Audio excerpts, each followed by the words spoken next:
Alô, sou Ana Paula e venho falar dos lançamentos da Todavia ao lado da Clara Caripovs. Oi, Clara.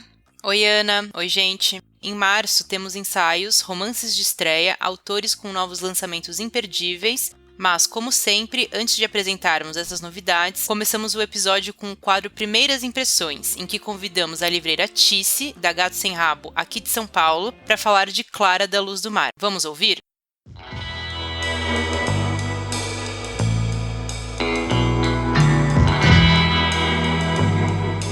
Oi, eu sou a Tice, livreira da Gato Sem Rabo. Convidada, todavia, eu vou falar um pouco das minhas primeiras impressões do livro lançamento desse mês, Clara da Luz do Mar. Ele é escrito pela escritora Edwidge Danticat, e eu não conhecia a escrita dela, é o primeiro livro que eu leio dessa autora, mas ela já ganhou meu coração. Ela começa a narrar a história da menina Claire, no aniversário dela de 7 anos, onde o seu pai decide que vai entregar ela, de fato, para comerciante local, para que essa mulher continue a criar sua filha e dar outras oportunidades. Então, daí, a Danticat já narra um pouco sobre a vivência do Haiti, de como as coisas acontecem, como isso é normal, né? Você ter uma criança, um filho, e você não ter condições de criá-la, e você acabar dando essa criança para famílias com poderes aquisitivos maiores, para que eles deem, ou, no caso bem específico do livro, condições de vida melhor, ou virem escravas de famílias ricas. O mais interessante, assim, da escrita dela pra mim, o que me ganhou, foi que, em vários momentos, assim, ela costura os personagens muito bem, mas ela quase como se ela roteirizasse um filme, assim. Senti isso de um outro livro, Todavia, que vai virar, inclusive, série, que é o Torturado, que as primeiras páginas, lá, quando você lê, você já imagina a cena, assim. Então, é quase como se virasse uma chavinha na tua cabeça, e você falar assim, cara, que cena foda, sabe? Que cena bonita que ficaria se isso aqui virasse um filme, assim. Muito perfeito, porque ela é muito detalhista, né? Com os personagens, com os momentos deles, com as falas, com o lugar. Então, ela detalha muito bem as passagens do Haiti, as praias, lugar onde a Claire mora com o pai, os pescadores. Então, ela é tão detalhista que você consegue imaginar tudo muito perfeito, assim. E a forma como ela costura todos os personagens no final, assim, é muito mágico. Tem uma parte do livro no final que ela diz: você é quem você ama. Você tenta consertar aquilo que você quebrou, mas lembre-se, o amor é igual a querosene. Quanto mais você tem, mais você queima. E essa frase, logo no final, pra mim, foi tipo olhar pro livro inteiro e falar: nossa, a Danticat fez isso no livro, sabe? Ela costurou todos os personagens de uma forma mágica, assim, sabe? A ponto de você ver que muitos deles vão se encontrar no final da história e todos têm um calor, uma humanidade, um amor um pelo outro. Eles estão muito amarrados ali, sabe? Então, quanto mais você investiga a história, quanto mais você vai pra frente da história, mais, tipo, como assim isso tá acontecendo, sabe? Porque ao mesmo tempo que ela fala sobre o personagem, ela não entrega o que vai acontecer com esse personagem. Você lê e, sem dúvida nenhuma, assim, você não consegue saber o que vai acontecer com aquele personagem, aonde esse personagem vai chegar. Tem um determinado momento, já pro final do livro, que você já entende quem são esses personagens, mas, sim, você vai puxando a história e você não consegue aquele livro que te entrega tudo, sabe? Ele vai te entregando muito aos poucos. Então, essa escritora me ganhou, espero que eu todavia lance mais livros dela, não quero mais falar do livro, porque se eu ficar falando eu vou acabar entregando a história inteira. E é isso. Beijo, obrigada pelo livro e pela oportunidade de poder falar sobre ele.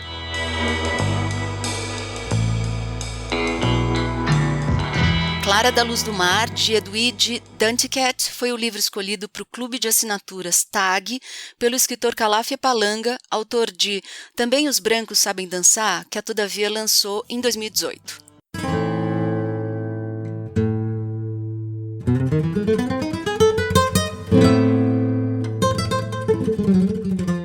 O próximo livro é um romance de estreia brasileiro muito forte, Dilúvio das Almas, de Tito Leite. Dilúvio das Almas é uma cidade no interior da Bahia, de onde saiu Leonardo para correr o mundo, e é para onde ele retorna 20 anos depois. O livro é curtinho e poderoso e me fez pensar no Lobo da Estepe, do Hermann Hesse, e em Céu de Sueli, o filme do Karim Ainus, e em Abril Despedaçado, o livro do Cadaré e, sobretudo, a adaptação para filme do Walter Salles. Do editorial, eu ouvi também Pedro Páramo, de Juan Rulfo. Um trecho do livro. Eu me lembro como se fosse hoje. Era o ano de 1970 quando parti, o dia ainda estava nascendo. Homens e mulheres fazendo caminhada. O vigia da prefeitura com uma vontade de quebrar as horas. Um galo ensejando seu primeiro canto na aurora e eu negando minha vida naquela cidade por inúmeras vezes.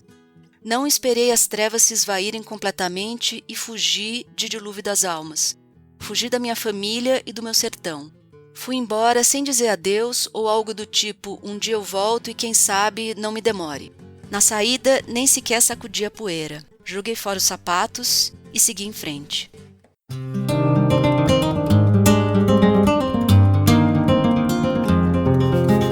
Em abril de 2016, Nuno Ramos começou a escrever os fragmentos deste livro quando montava uma instalação em Belo Horizonte. Este diário, que se faz meio ao acaso, sem projeto, se caracteriza mais pela interiorização do tempo histórico do que pela sucessão de acontecimentos. Ele foi gestado entre a véspera do impeachment de Dilma Rousseff e algum momento logo após a eleição de Jair Bolsonaro, entre dois traumas, portanto, e impregnado pela sensação de que o pior está por vir, da qual ainda não nos livramos. Um trecho do livro sobre o título. Mas percebo agora que, se pronunciá-la bem rápido, foi o que deu, fica fodeu, ou, mais precisamente, um misto de fuck com fodeu. Foi o que deu. Nem que seja a última coisa que eu diga, é exatamente o que quero dizer. Nuno Ramos é artista plástico, compositor e escritor. Em 2019, publicamos seu livro de ensaios, Verifique-se o Mesmo.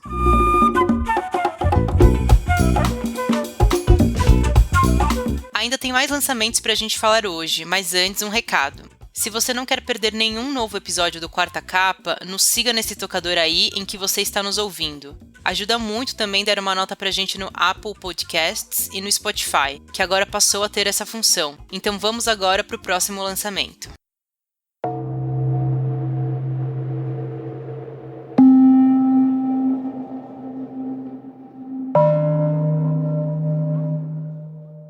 Quando Deixamos de Entender o Mundo é um romance que apareceu em muitas listas dos melhores livros do ano passado em vários países e foi um finalista do Prêmio Booker.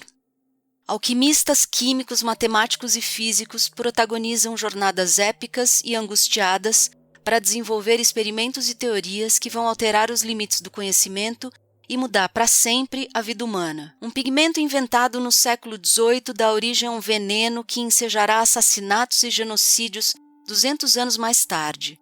No fronte da Primeira Guerra, um astrônomo soluciona as equações da relatividade de Albert Einstein e passa a temer um sol negro que despontava no horizonte capaz de engolir o mundo inteiro. Werner Heisenberg e Erwin Schrödinger flertam com a autodestruição e o delírio ao adentrarem a névoa misteriosa das partículas subatômicas. Nesse livro aqui, de difícil classificação, o Benjamin Labatut nos provoca a contemplar ao mesmo tempo a força fascinante e as contradições sombrias do gênio humano, iluminando as ligações entre a intimidade e a história, a ciência e a imaginação. Ruth Franklin, da revista americana The New Yorker, disse: compacto e potente como uma cápsula de cianureto. John Banville, o autor irlandês que já esteve na Flip, escreveu para o jornal The Guardian: engenhoso, intrincado e profundamente perturbador. Quando Deixamos de Entender o Mundo é um romance de não-ficção distópico que não se passa no futuro e sim no presente. É um livro delicioso de ler, emocionante e comovente. Eu comecei a ler e achei divertido, com alguns comentários bem afiados, cheio de pequenas curiosidades que vão enriquecer o repertório daquele papo despretensioso da saudosa mesa de bar, sabe?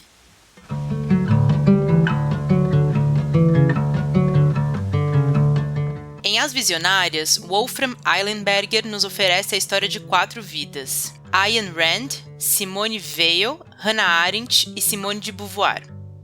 As aventuras dessas 4 visionárias as levaram da Leningrado de Stalin a Hollywood da era dos grandes estúdios, da Berlim das batalhas campais entre nazistas e comunistas a Paris ocupada por Hitler, das brutalizantes fábricas europeias a Nova York, que recebia, generosa, os refugiados do Velho Mundo. Mas, sobretudo, é a jornada do pensamento delas que daria origem às ideias revolucionárias sem as quais o nosso presente e o nosso futuro não seriam os mesmos.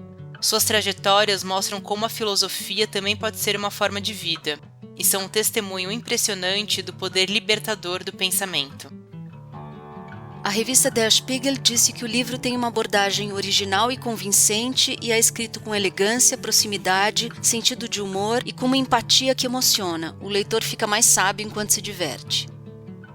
Angela Gutzeit, da rádio Deutschlandfunk, diz que As Visionárias é uma obra sobre mulheres que, com suas teorias filosóficas, tiveram que lutar para se libertar das sombras de homens famosos, em um momento da história em que, para dizer o mínimo, não eram muito bem-vindas. Wolfram Allenberger é também autor de Tempo de Mágicos, que a Todavia publicou em 2019. O livro sobre Walter Benjamin, Martin Heidegger, Ernst Cassirer e Ludwig Wittgenstein e a filosofia entre 1919 e 1929 é leitura muito rica, saborosa e que se lê como um romance. Também recomendo muito.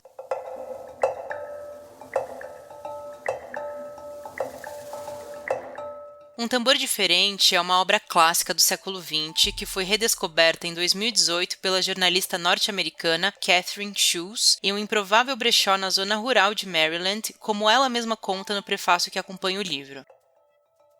Tucker Caliban, um homem negro, compra uma fração da fazenda onde trabalha no sul profundo dos Estados Unidos.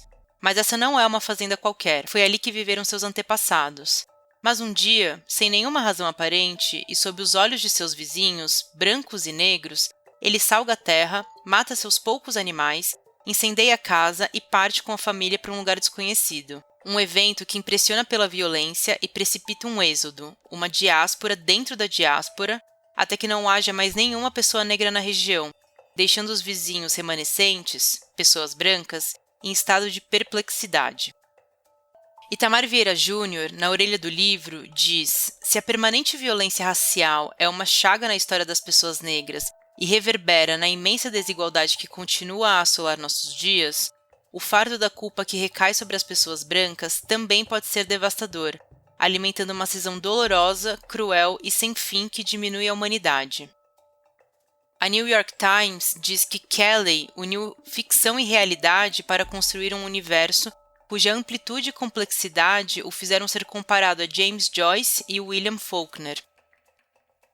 Para você que gostou de O Vendido e Slumberland, de Paul Beatty, esse lançamento é uma boa indicação.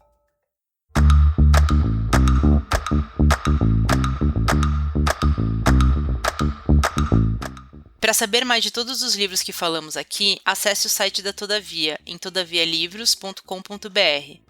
Na primeira semana de abril estamos de volta. Um abraço e até lá. Tchau!